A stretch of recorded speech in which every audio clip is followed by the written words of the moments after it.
So hello everyone, welcome back to our YouTube channel defence point. तो दोस्तों, coast guard, Navik GD और DB exam की तैयारी के लिए आज से हमारी क्लासेस शुरू हो रही है और सभी क्लासेस आपके सिलेबस के अकॉर्डिंग टॉपिक वाइज चलेगी। तो इस वीडियो में हम जनरल साइंस का एक टॉपिक साउंड एंड वेव यानी कि ध्वनि और तरंग को कवर करेंगे। तो वीडियो को पूरा देखिएगा और इसके नोट्स जरूर से बना लीजिएगा, जो कि एग्जाम में आपकी काफी ज्यादा हेल्प करेंगे। और साथ ही अगर आप लोग चैनल के ऊपर पहली बार विजिट कर रहे हैं तो इसको सब्सक्राइब करना बिल्कुल भी ना भूलें। तो चलिए शुरू करते हैं वीडियो बिना किसी देरी के। तो देखिए, पहला प्रश्न जो कि आपको दिया गया है कि ध्वनि का जो वेग है वो इनमें से किसके अंदर अधिकतम होता है। ऑप्शंस दिए गए हैं निर्वात, वायु, जल या फिर इस्पात। तो दोस्तों, ये क्वेश्चन जो है काफी बार एग्जाम्स के अंदर रिपीट हो चुका है और मोस्ट इंपॉर्टेंट क्वेश्चन भी हो जाता है।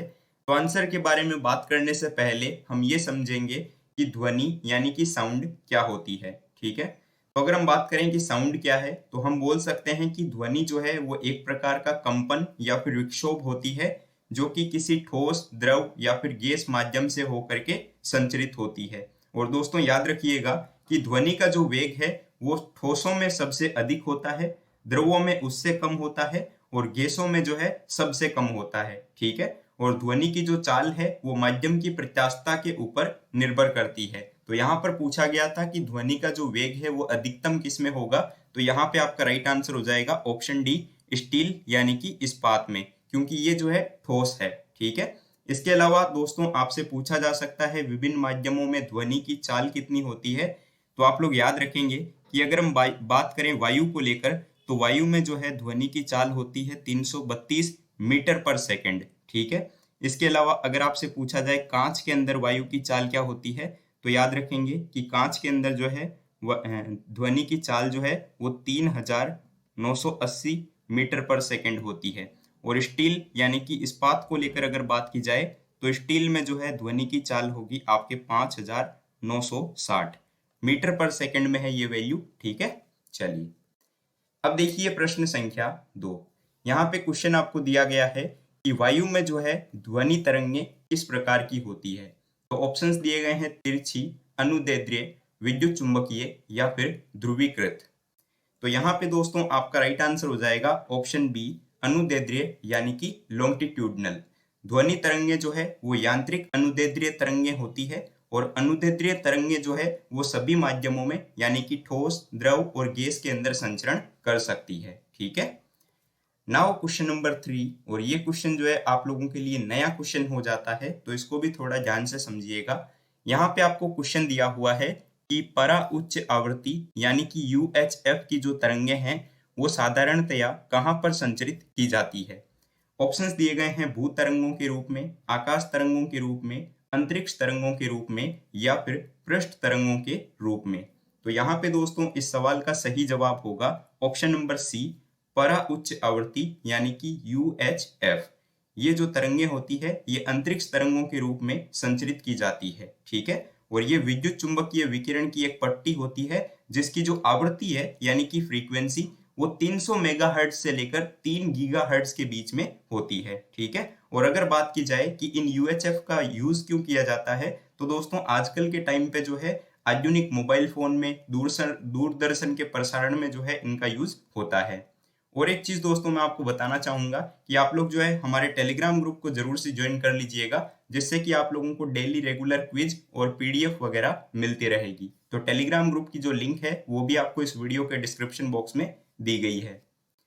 अब देखिए प्रश्न संख्या 4। यहाँ पे क्वेश्चन आपको दिया हुआ है कि निम्न में से कौन सी जो है वो यांत्रिक तरंग है, यानी कि which one of the following is a mechanical wave.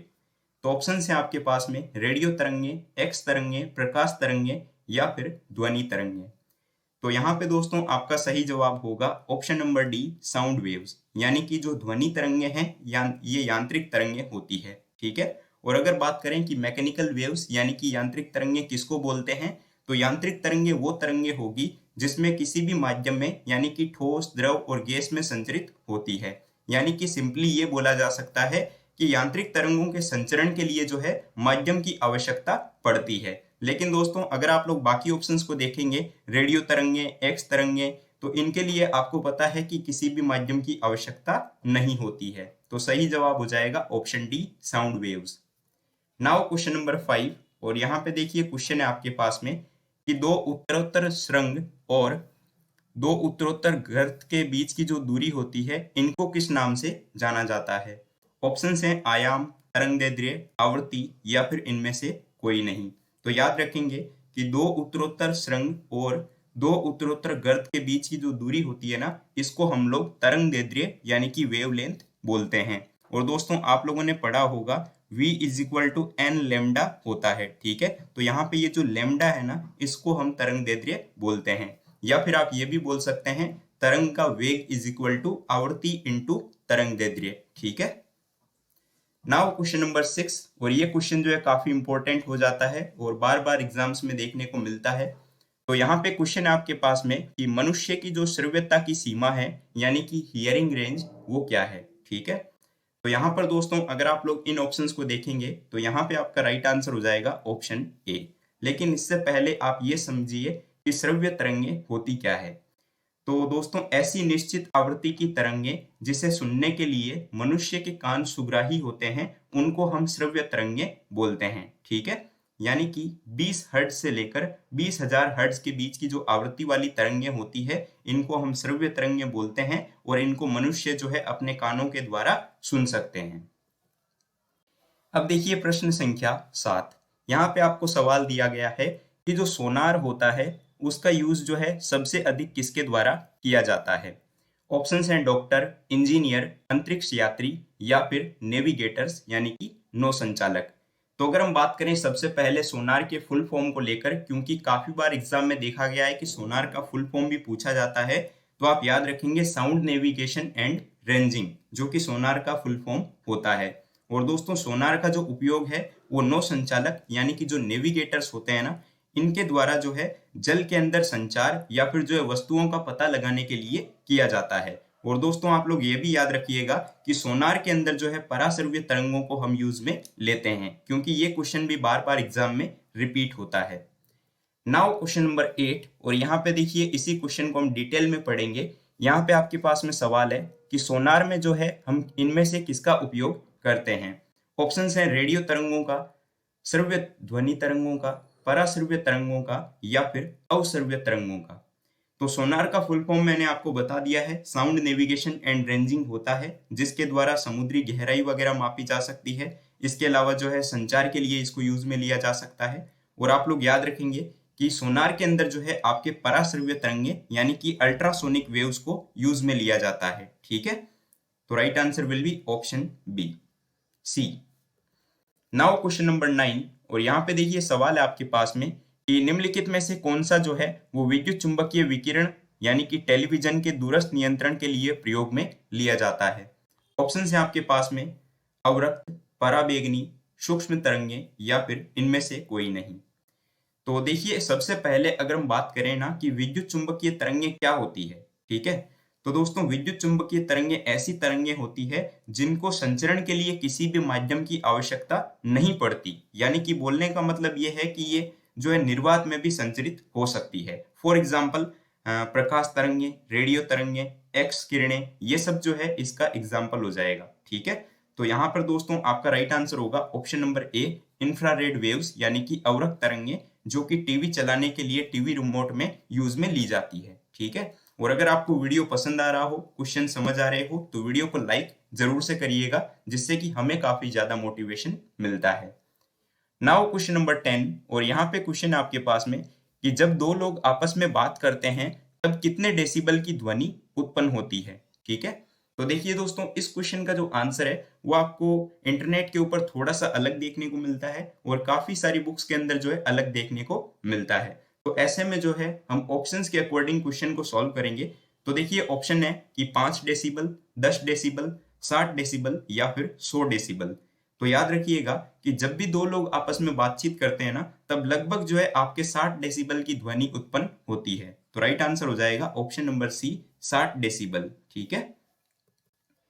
प्रश्न संख्या 11, तो यहाँ पे आपके पास में क्वेश्चन है कि एक से अधिक मेक संख्या वाले किसी पिंड की जो चाल है उसको किस नाम से जाना जाता है। ऑप्शंस हैं सुपरसोनिक, सबसोनिक, 300 मीटर पर सेकंड या फिर लगभग 10 मीटर पर सेकंड। तो क्या होता है ना कि किसी भी माध्यम में किसी पिंड की चाल और उसी माध्यम में ताप और दाब की उन्हीं परिस्थितियों में जो है ध्वनि की जो चाल का अनुपात होता है उसी को हम बोलते हैं मेक संख्या। यानी कि ये जो मेक वर्ड आया है ना, इसको हम बोलते हैं मेक संख्या। ठीक है। और दोस्तों मेक संख्या अगर एक से अधिक होती है ना तो इसको जो है हम ये बोल देते हैं कि पिंड की जो चाल है वो पराध्वनिक यानी कि सुपरसोनिक है। ठीक है। तो याद रखिएगा अगर एक से अधिक है तो वो होगा पराध्वनिक यानी कि सुपरसोनिक। और दोस्तों अगर मेक संख्या 5 से अधिक है तो उसको हम बोलते हैं हाइपरसोनिक। ठीक है। और जो वायुयान की चाल होती है ना उसको मेक संख्या के अंदर मापा जाता है। तो ये स्पेशल पॉइंट हो जाता है, याद रखेंगे कि वायुयान की चाल को जो है मेक संख्या में मापा जाता है। इस क्वेश्चन को आप लोग नोट जरूर से कर लीजिएगा। अब देखिए क्वेश्चन नंबर 12। यहाँ पे आपके पास में क्वेश्चन है कि निम्नलिखित में से जो है किस एक प्रकार की तरंगों का जो उपयोग है वो रात्रि दृष्टि उपकरण यानी कि नाइट विजन अपार्टस में किया जाता है। ऑप्शंस हैं रेडियो तरंग, सूक्ष्म तरंग, अवरक्त तरंग या फिर इनमें से कोई नहीं। तो यहाँ पे आपका सही जवाब हो जाएगा ऑप्शन सी इंफ्रारेड वेव्स यानी कि अवरक्त तरंगें। अगर बात करें कि अवरक्त तरंगें क्या होती है तो दोस्तों अवरक्त तरंगों की जो खोज है वो विलियम हर्शेल के द्वारा की गई थी। और ये तरंगें जो है ना पदार्थों को उच्च तापमान पर गर्म करने से निकलती है। ठीक है। और इनका जो उपयोग है वो अस्पताल में रोगियों की सिकाई करने के लिए किया जाता है। इसके अलावा जो फोग होता है यानी कि कोहरा, उसके अंदर फोटोग्राफी करने के लिए इसका यूज किया जाता है। ठीक है। तो right answer will be option C कि ये रात्रि दृष्टि उपकरण यानी कि जो नाइट विजन अपार्टस होंगे उसमें जो है अवरक्त तरंगों को यूज में लेते हैं। अगला सवाल देखिए, तो ये क्वेश्चन भी आपके लिए प्रीवियस ईयर क्वेश्चन हो जाता है, जहां पे क्वेश्चन है कि दूर संचार के लिए जो है प्रयुक्त तरंगें कौन सी है, यानी कि टेलीकम्युनिकेशन के लिए किसको यूज में लेते हैं। ऑप्शंस हैं दृश्य प्रकाश, इंफ्रारेड, अल्ट्रावायलेट या फिर माइक्रोवेव। तो यहाँ पे दोस्तों आपका राइट आंसर हो जाएगा ऑप्शन नंबर डी। देखिए दूर संचार हेतु सूक्ष्म तरंगे यानी कि माइक्रोवेव्स को जो है यूज में लिया जाता है। लेकिन दोस्तों आजकल के टाइम पर जो है ऑप्टिकल फाइबर के अंदर जो है इनको यूज में लिया जाता है। तो ये पॉइंट भी आप लोग ध्यान में रख सकते हैं। दोस्तों सभी सब्जेक्ट्स की जो आपकी क्लासेस है वो टॉपिक वाइज और डिटेल वाइज चलेगी। तो हर वीडियो में जो है हम हर टॉपिक को डिटेल में कवर करेंगे, जिसके बाद आपका एग्जाम के लिए एक भी क्वेश्चन नहीं छूटेगा। अब देखिए क्वेश्चन नंबर 14। यहाँ पे क्वेश्चन है कि रेडार का जो प्रयोग है वो मुख्य रूप से किस लिए किया जाता है। वेरी वेरी इंपॉर्टेंट क्वेश्चन हो जाता है।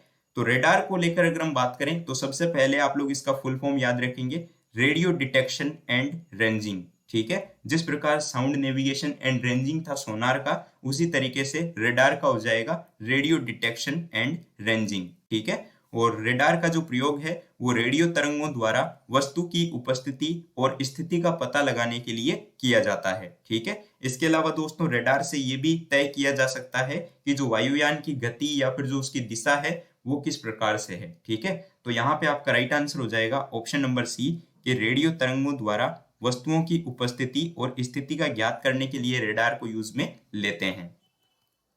Now question number 15। और यहाँ पे आपके पास क्वेश्चन है कि निम्नलिखित में से कौन सी एक जो है वो विद्युत चुंबकीय तरंग नहीं है। ठीक है। यानी कि इनमें से कौन सी जो है एक इलेक्ट्रोमैग्नेटिक वेव नहीं है। तो ऑप्शंस हैं प्रकाश तरंगे, रेडियो तरंगे, ध्वनि तरंगे या फिर सूक्ष्म तरंगे। तो दोस्तों यहाँ पे आपका सही जवाब हो जाएगा ऑप्शन नंबर सी ध्वनि तरंगे, क्योंकि ध्वनि तरंगे जो है वो अनुदैर्ध्य तरंगे होती है, ना कि विद्युत चुंबकीय तरंगे। ठीक है। और इसकी उत्पत्ति जो है वो वस्तुओं में कंपन के कारण होती है। Now question number 16। और यहाँ पे देखिए क्वेश्चन है कि पराश्रव्य तरंगे वे ध्वनियां हैं जिनकी आवृत्ति परास इनमें से किसके बीच में होती हो। तो दोस्तों याद रखिएगा कि 20,000 हर्ट्ज से ऊपर की जो आवृत्ति की ध्वनि तरंगे होती है ना उनको हम पराश्रव्य तरंगे बोलते हैं। तो यहाँ पे आपका राइट आंसर हो जाएगा ऑप्शन नंबर ए कि 20,000 हर्ट्ज से अधिक आवृत्ति वाली तरंगों को अल्ट्रासोनिक वेव्स कहा जाता है। और दोस्तों मनुष्य जो होते हैं ना वो इन तरंगों को नहीं सुन सकते, लेकिन दोस्तों कुछ जानवर होते हैं जैसे कि कुत्ता, बिल्ली, चमगादड़, वो सब जो है इनको सुन सकते हैं। ठीक है। और इन तरंगों का उपयोग जो है वो समुद्र की गहराई मापने के लिए, समुद्र में डूबी हुई वस्तुओं को पता लगाने के लिए और अल्ट्रासोनोग्राफी में किया जाता है। ठीक है। नाउ क्वेश्चन नंबर 17, और यहाँ पे देखिए थोड़ा सा क्वेश्चन देखिए अलग सा दिया हुआ है। तो क्वेश्चन है कि ध्वनि तरंगे क्या है, ठीक है। तो दोस्तों जैसा कि मैंने आपको बताया कि ध्वनि जो है वो एक प्रकार की ऊर्जा है जिसकी उत्पत्ति जो है कंपन करने वाली वस्तुओं से होती है। लेकिन ये भी कंपलसरी नहीं है कि हर कंपन करने वाली जो वस्तु है वो उससे ध्वनि उत्पन्न ही हो, ठीक है। और ध्वनि के संचरण के लिए जो है संचार यानी कि ठोस, द्रव या फिर गैस माध्यम में से एक की आवश्यकता पड़ती है। तो यहाँ पे दोस्तों अगर आप लोग इन ऑप्शंस को देखेंगे ना, तो यहाँ पे आपका राइट आंसर हो जाएगा ऑप्शन नंबर डी, कि ठोस तथा गैस दोनों माध्यमों में जो है ध्वनि चल सकती है, ठीक है। चलिए अगला सवाल देखिए। तो यहाँ पे क्वेश्चन है कि एक ऐसी जैव पद्धति यानी कि बायोटेक्निक जिसके अंदर अल्ट्रासोनिक वेव्स यानी कि पराश्रव्य ध्वनि का उपयोग किया जाता है उसको किस नाम से जाना जाता है। ऑप्शंस हैं सोनोग्राफी, ईसीजी, ईईजी या फिर एक्सरे। तो दोस्तों शरीर के किसी भी अंग की जांच या फिर उसका अध्ययन करने के लिए जो है उस अंग को उच्च प्रावर्ती मतलब कि जो हाई फ्रीक्वेंसी की ध्वनि तरंगे होती है ना, उनके द्वारा उनका चित्रण किया जाता है जिसको हम सोनोग्राफी या फिर अल्ट्रासोनोग्राफी बोलते हैं, ठीक है। जो कि आप लोगों ने अक्सर जो है देखा होगा मेडिकल सेक्टर वगैरह में। तो इसमें जो है ना आपके पराश्रव्य ध्वनि तरंगों को यूज में लेते हैं। तो यहाँ पे आपका राइट आंसर हो जाएगा सोनोग्राफी। नाउ क्वेश्चन नंबर 19, और यहाँ पे क्वेश्चन है कि चमगादड़ जो है वो रात में किसका उत्सर्जन करके अपने शिकार के बारे में दूर से भी जानकारी पा सकते हैं।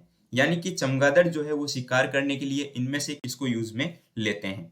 ऑप्शंस हैं infrared lights, ultraviolet lights, option C अपने शरीर से रसायन, या ऑप्शन डी पराश्रव्य ध्वनि। तो जैसा कि मैंने आपको पीछे भी बताया था कि पराश्रव्य ध्वनि जिनको कुछ जानवर सुन सकते हैं जैसे कि कुत्ता, बिल्ली, चमगादड़, तो ये जो है आपके पराश्रव्य ध्वनि को यूज में लेते हैं। नाउ क्वेश्चन नंबर 20, और यहाँ पे क्वेश्चन है कि ध्वनि का एक महत्वपूर्ण अभिलक्षण जो कि तारत्व यानी कि पिच होता है, तो ये पिच जो है किसके ऊपर निर्भर करता है। ऑप्शंस हैं तीव्रता पर, आवृत्ति पर, गुणता पर या फिर आयाम पर। तो देखिए अगर हम बात करें ना सबसे पहले कि तारत्व यानी कि पिच होता क्या है, तो तारत्व ध्वनि का वो गुण है जिसके कारण आपको साउंड जो है ना वो मोटा या फिर जो है छोटा सुनाई देता है। यानी कि आप लोगों ने तीखी साउंड सुनी होगी या फिर धीमी साउंड सुनी होगी, तो उसके बीच का जो डिफरेंस बताते हैं नाम, वो तारत्व कहलाता है, ठीक है। और तारत्व जो है ना ये आपके फ्रीक्वेंसी यानी कि आवृत्ति के ऊपर निर्भर करता है। तो राइट आंसर हो जाएगा ऑप्शन बी।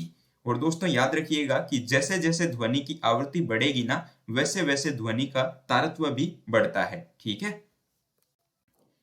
अगला सवाल जो कि आपको दिया गया है कि जब सितार और बांसुरी पर एक ही स्वर बजाया जाए, यानी कि कोई एक सितार है और कोई एक बांसुरी है, उसमें दोनों में जो है अगर कोई एक ही तरीके की टोन बजाई जाए, तो उसमें जो है आप साउंड का डिफरेंस जो है वो इनमें से किसके द्वारा करेंगे, ठीक है। तो ऑप्शंस हैं तारत्व, प्रबलता और ध्वनि गुणता, ऑप्शन बी तारत्व और प्रबलता, ऑप्शन सी केवल ध्वनि गुणता, या ऑप्शन डी केवल प्रबलता। तो यहाँ पे आपका सही जवाब होगा ऑप्शन सी। देखिए अगर सितार और बांसुरी पर जो है अगर एक ही स्वर बजाया जाए ना, तो उस स्थिति में उनसे उत्पन्न जो ध्वनि का भेद है जिसको हम बोलेंगे ध्वनि गुणता, ठीक है, इसके कारण जो है हम इसका पता लगा लेंगे, ठीक है, जिससे कि ध्वनियों में अंतर प्रतीत होगा। नाउ क्वेश्चन नंबर 22, और यहाँ पे क्वेश्चन है कि कॉस्मिक किरणें क्या होती है। तो दोस्तों अगर बात करें कॉस्मिक किरणों को लेकर, तो कॉस्मिक विकिरण में जो है ना मुख्य रूप से धनावेशित प्रोटॉन होते हैं। इसके अलावा अल्प मात्रा में जो है इसमें इलेक्ट्रॉन, प्रोजिट्रॉन, न्यूट्रॉन और जो गामा रेज होते हैं वो भी इसमें होते हैं, ठीक है। तो यहाँ पे आपका राइट आंसर हो जाएगा ऑप्शन ए, कि कॉस्मिक किरणें जो है ना वो एक तरीके से आवेशित कण होती है, ठीक है। अगला सवाल देखिए। तो यहाँ पे आपके पास क्वेश्चन है कि कॉस्मिक किरणों के बारे में निम्न में से कौन सा कथन सही नहीं है, ठीक है। तो अगर आप लोग ऑप्शंस को देखेंगे तो पहला ही ऑप्शन आपका यहाँ पे राइट हो जाएगा कि कॉस्मिक किरणें जो है वो विद्युत चुंबकीय तरंगे नहीं होती है, ठीक है ना।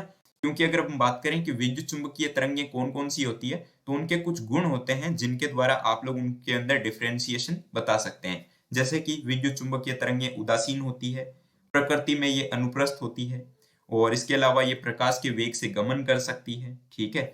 विद्युत चुंबकीय तरंगों के पास में अपनी ऊर्जा और संवेग होती है। लेकिन दोस्तों कॉस्मिक किरणों के बारे में भी मैंने आपको पीछे बता दिया, ठीक है, जिसमें कि आपके मैंने बताया था आपको कि कॉस्मिक विकिरण में जो है मुख्य रूप से मतलब कि धनावेशित प्रोटॉन होते हैं, ठीक है ना। चलिए अब देखिए प्रश्न संख्या 24 और यहाँ पे क्वेश्चन है कि नजदीक आती हुई रेलगाड़ी की सीटी की आवाज जो है बढ़ती जाती है, जबकि दूर जाती हुई रेलगाड़ी की आवाज जो है ना वो घटती जाती है। ये जो है किस कारण से होता है। तो देखिए दोस्तों, ध्वनि जो है ना वो श्रोता और स्रोत के बीच जो है सापेक्ष गति होने पर श्रोता को सुनाई देती है, ठीक है। और ये सब जो होता है ना ये किस वजह से होता है, तो याद रखेंगे डॉपलर इफेक्ट, यानी कि डॉपलर प्रभाव के कारण ये होता है कि जब रेलगाड़ी पास में आएगी तो उसकी सीटी जो है आपको जोर से सुनाई देगी, लेकिन जब रेलगाड़ी दूर जाने लगती है तो उसकी सीटी की जो आवाज है वो भी आपके लिए घटती जाती है। तो ये होता है डॉपलर इफेक्ट के कारण, ठीक है। अगला सवाल देखिए, तो ये क्वेश्चन मैंने आपको वैसे बता दिया है पीछे ही। तो यहाँ पे क्वेश्चन है कि ध्वनि का जो वायु में वेग है वो अप्रोक्सीमेटली कितना होता है। तो दोस्तों अभी मैंने आपको बताया था कि वायु में जो ध्वनि का वेग है वो लगभग जो है 332 मीटर पर सेकंड होता है। तो राइट आंसर हो जाएगा option C. Now question number 26 और यहाँ पे क्वेश्चन है आपके पास में कि जब एक ध्वनि तरंग एक माध्यम से दूसरे माध्यम में जाती है तो यहाँ पर जो है कौन सी राशि जो है वो चेंज नहीं होगी, यानी कि ऐसी कौन सी राशि है जो कि अपरिवर्तित रहती है। तो दोस्तों जब एक ध्वनि तरंग एक माध्यम से दूसरे माध्यम में यानी कि एक मीडियम से दूसरे मीडियम में जाती है तो उसकी जो आवृत्ति होती है यानी कि उसकी जो फ्रीक्वेंसी है वो चेंज नहीं होती, ठीक है। लेकिन उसकी जो चाल है, तरंग दैर्ध्य है, आयाम है, ये सब जो है चेंज होते रहते हैं, ठीक है। तो याद रखेंगे कि आवृत्ति जो होती है वो अपरिवर्तित रहती है। नाउ क्वेश्चन नंबर 27 और यहाँ पे क्वेश्चन है कि निम्नलिखित में से किन तरंगों को जो है ध्रुवीकृत यानी कि पोलराइज नहीं किया जा सकता। ऑप्शंस हैं ध्वनि तरंगे, रेडियो तरंगे, पराबैंगनी किरणें या फिर एक्स किरणें। तो यहाँ पे आपका राइट आंसर हो जाएगा option number A, sound waves. देखिए ध्रुवण जो है ना वो प्राय कर अनुप्रस्थ तरंगों जैसे कि रेडियो तरंगे, पराबैंगनी विकिरण, एक्स किरणें, इनका जो है एक गुण होता है, ठीक है। लेकिन ध्वनि तो आपको पता है कि अनुदैर्ध्य तरंग है, ठीक है। तो ध्रुवण का जो गुण है ना वो अनुदैर्ध्य तरंगों में नहीं पाया जाता। इसीलिए जो दोस्तों आप लोग जो है साउंड वेव्स को पोलराइज नहीं कर सकते। नाउ क्वेश्चन नंबर 28 और यहाँ पे देखिए क्वेश्चन है कि सिटी स्कैन करने के लिए जो है इनमें से किसको प्रयोग में लेते हैं। तो सिटी स्कैन का जो फुल फॉर्म है वो कंप्यूटराइज एक्शियन टोमोग्राफी होता है, जिसको हम लोग सिटी स्कैन भी बोलते हैं, ठीक है। और सिटी स्कैन का जो उपयोग है वो शरीर के अंदर के अंगों की जांच करने के लिए होती है, ठीक है ना। इसके द्वारा जो है ट्यूमर वगैरह का पता लगाया जा सकता है और भी कई सारी बीमारियां होती है जिसके लिए सिटी स्कैन को यूज में लेते हैं। तो इसमें दोस्तों आपके एक्सरे को यूज में लिया जाता है, यानी कि जो एक्स किरणें होती है उनको इसमें यूज में लेते हैं। एक्स किरणों के बारे में आपको पता होगा जिनकी खोज विलियम रोंटजन के द्वारा की गई थी, जिनको फिजिक्स का पहला नोबेल प्राइज भी दिया गया था, ठीक है।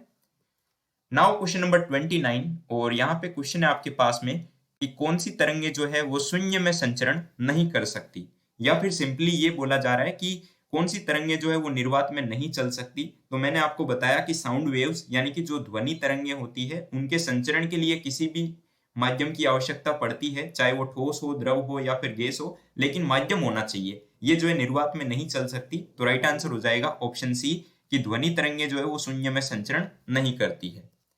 अब देखिए प्रश्न संख्या 30 जो कि आज के इस वीडियो का लास्ट क्वेश्चन है और यहाँ पे क्वेश्चन है कि निम्नलिखित में से किसमें जो है ऋणात्मक आवेश होता है, ठीक है। यानी कि इनमें से कौन सी जो है नेगेटिवली चार्ज होती है। ऑप्शन है एक्स किरणें, अल्फा कण, बीटा कण या फिर गामा कण। तो दोस्तों यहाँ पे जो है आपका राइट आंसर हो जाएगा ऑप्शन सी। देखिए अल्फा किरण जो है ना वो धनावेशित हीलियम नाभिक, लेकिन बीटा किरण जो है वो ऋणावेशित इलेक्ट्रॉन और गामा किरण जो है वो अनावेशित प्रोटॉन होती है, ठीक है। तो यहाँ पे आपका राइट आंसर है कि जो ऋणात्मक चार्ज है वो बीटा कण हो जाएंगे, ठीक है। अब दोस्तों एक क्वेश्चन आप लोगों के लिए है क्वेश्चन फॉर यू सीरीज में। तो आपके लिए क्वेश्चन है कि निम्नलिखित में से किन तरंगों को जो है ध्रुवीकृत नहीं किया जा सकता। इसके बारे में मैंने आपको इसी वीडियो में बता दिया है। तो इसका राइट आंसर क्या है वो आपको कमेंट बॉक्स में कमेंट करके बताना है। वीडियो आपको पसंद आया हो तो इसको लाइक करना है, चैनल पर आप नए हो तो इसको सब्सक्राइब करना है। इसके अलावा दोस्तों अगर आप लोगों ने टेलीग्राम ज्वाइन नहीं किया है तो इसको ज्वाइन जरूर से कर लीजिएगा, क्योंकि रोज रात को 9 बजे जो है कोस्ट गार्ड एग्जाम की तैयारी के लिए हमारे क्विज चलेंगे, जिनकी आप प्रैक्टिस करके अपनी तैयारी को और बेहतर कर सकते हैं। तो हम मिलते हैं नेक्स्ट वीडियो में, तब तक के लिए जय हिंद एंड बाय बाय।